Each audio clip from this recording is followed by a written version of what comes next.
On commence ce Lex Inside, on va parler de la réforme du contrôle des concentrations avec mon invité Malka Marcinkowski, associée chez UGGC Avocat. Malka, bonjour. Bonjour Arnaud.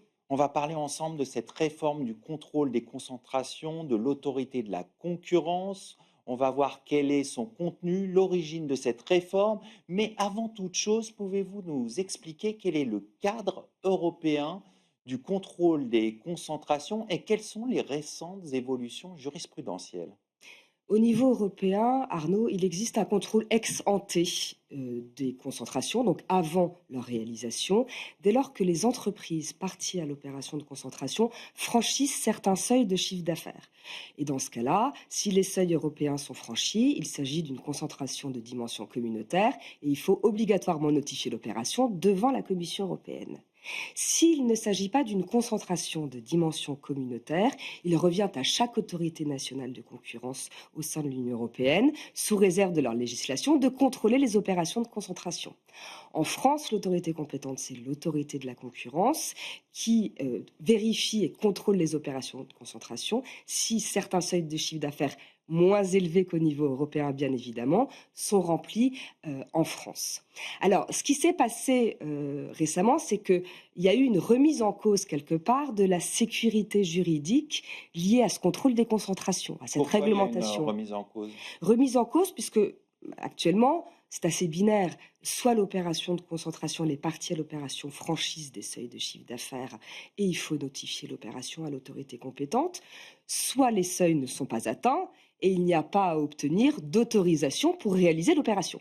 Et ce qui s'est passé, c'est que la Commission européenne a eu une nouvelle interprétation d'un article 22 du règlement sur les concentrations et a accepté que les autorités nationales de concurrence renvoient des opérations de concentration qui ne franchissent pas les seuils nationaux de contrôle à la Commission pour qu'elles soient examinées par la Commission européenne, dans la mesure où ces opérations qui ne franchissent pas les seuils étaient susceptibles de poser des problèmes de concurrence. C'était principalement pour appréhender ce qu'on peut appeler notamment les killer acquisitions, c'est-à-dire l'acquisition par une société en position dominante d'une société qui réalise très peu de chiffre d'affaires, donc les seuils de notification ne D'accord. sont pas remplis, mais très innovante, donc Qui avec ont un un impact fort, sur le marché. avec un fort potentiel concurrentiel, absolument. Alors c'est dans ce contexte que vous venez de décrire que l'autorité de la concurrence a décidé de lancer une consultation.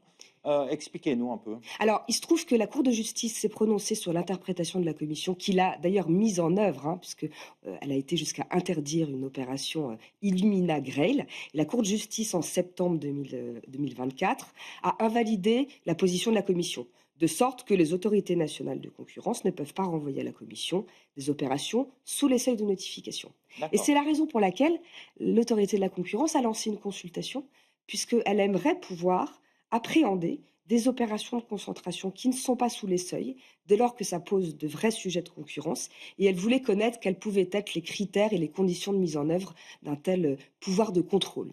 Pour bien comprendre, aujourd'hui, elle ne pouvait pas saisir des opérations elle-même? Non, en réalité, l'autorité de la concurrence est compétente dès lors que des seuils de chiffre d'affaires sont atteints par les entreprises parties à l'opération. Si on est sous ces seuils, ça n'est pas possible.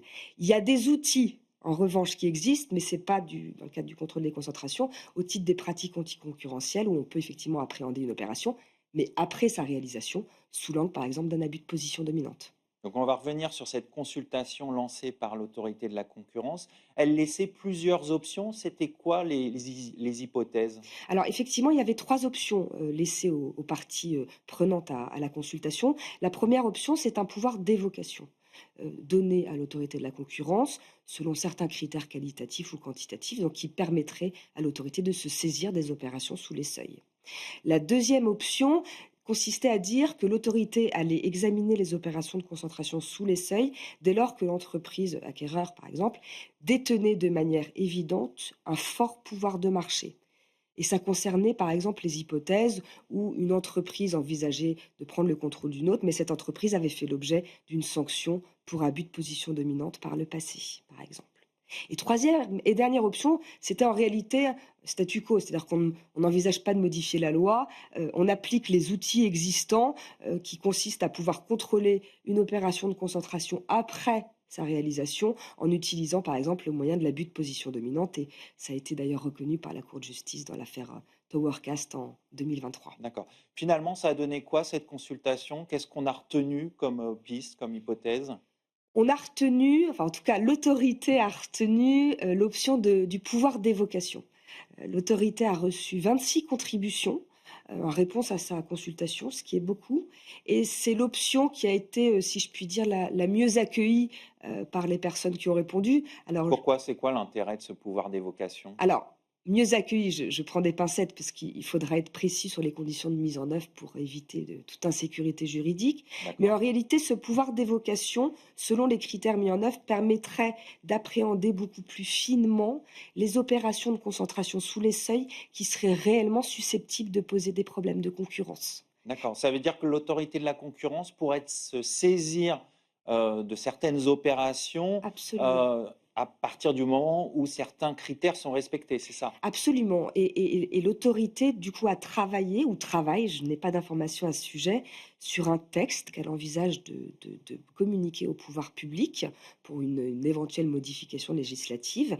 Texte qui porterait sur ce pouvoir d'évocation et qui préciserait précisément les critères de mise en œuvre. Bien évidemment, on ne pourra pas contrôler toutes les Bien opérations, sûr, bien sûr. d'acquisition, sous les seuils. Quelles pourraient être les conséquences pour les entreprises si jamais ce pouvoir d'évocation venait, à naître finalement? Alors, je verrai trois conséquences à ce stade, dans la mesure où on n'a pas tellement d'informations sur, l'objet précis du texte qui sera communiqué au pouvoir public par l'autorité, mais il y a potentiellement une vraie insécurité juridique. Là où maintenant, dès lors qu'on ne remplit pas les seuils, on peut réaliser l'opération, il n'y a pas de sujet.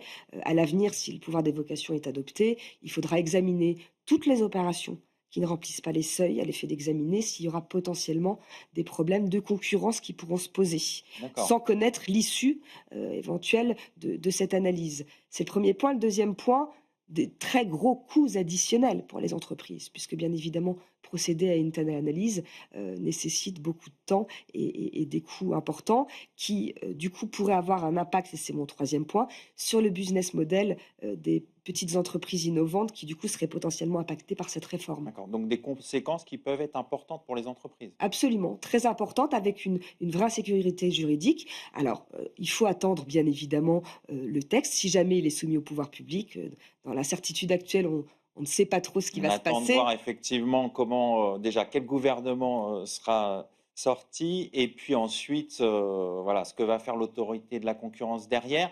Pour terminer, en quelques mots, c'est une bonne réforme, telle que avec les incertitudes qui restent, mais est-ce que ça va dans le bon sens? Alors, selon moi, on est dans une hypothèse de simplification, du contrôle des concentrations. C'est pas tellement dans ce sens que cela va.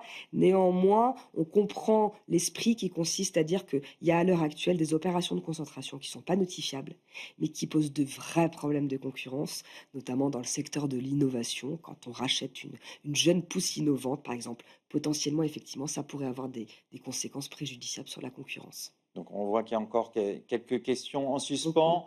Merci, Malka Marcinkowski. Je rappelle que vous êtes associée chez UGGC Avocats. Merci Arnaud. Tout de suite, l'émission continue. On va parler d'une autre réforme, la réforme des modes amiables de règlement des différends.